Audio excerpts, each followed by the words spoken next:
des messages. Alors, hier, j'ai reçu des messages, soit disant, coach, malgré le retracement du V100, pourquoi tu n'as pas clôturé la position et tout. D'accord, je vais vous expliquer en quelque sorte ce qui m'a permis de prendre la position et pourquoi je n'ai pas clôturé la position malgré le retracement. Alors, vous allez voir que le V100 actuellement est dans une structure baissière. D'accord. Déjà, pour ceux qui ne maîtrisent pas en fait les structures, il y a mon programme qui est là, tout est détaillé dedans. Nous sommes dans une structure baissière, donc nous avons des sommets, des creux de plus en plus bas et tout. D'accord. Et si nous nous référons en fait à la trendline, d'accord, de la structure baissière, vous allez voir que quand le prix est venu ici déjà en H1, nous sommes dans une zone. Je ne sais pas si vous le remarquez, nous sommes dans une zone d'order block. Et le prix, quand je descends en M15, j'ai constaté que quand le prix a mitigué en fait notre order block quelque part ici, a mitigué en fait l'order block ici, d'accord, il y a eu une rechute. Et bien évidemment, vous allez constater que quand le prix a mitigué en fait l'order block, nous avons une confirmation de retournement avec la bougie doji que nous avons ici, d'accord. Et la stratégie, d'accord, est faite de telle sorte que l'entrée sera vraiment en fait bon. Déjà, vous pouvez constater, moi j'ai juste attendu en fait le second top. J'ai anticipé ma prise de position ici, ma prise de position baissière, exactement où ça s'est retourné ici. Il n'y a rien de sorcier, d'accord. J'ai anticipé le mouvement juste là. Mon stop loss était légèrement au-dessus. Bon, je pense il y a quelques positions qui sont déjà clôturées, d'accord. Donc, j'avais défini le stop loss au préalable.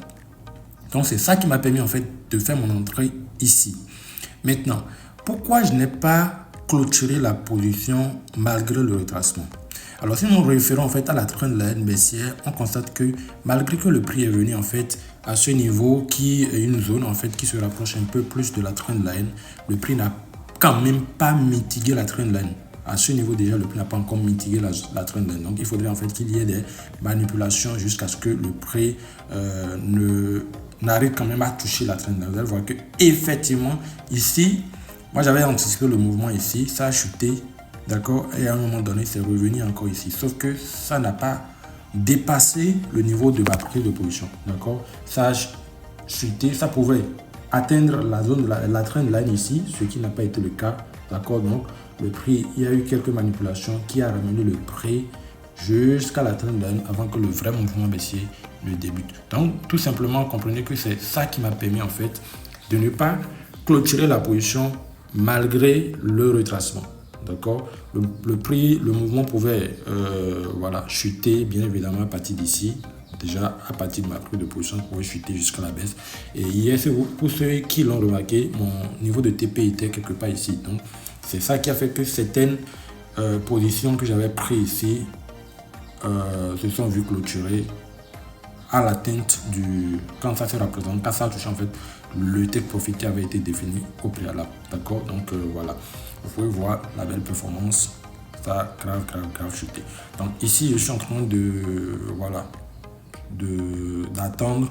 Le marché est en train de retracer pour le moment. Ça, on pourrait encore chercher de nouvelles opportunités, de nouvelles, voilà, de nouvelles zones pour de nouvelles prises de position.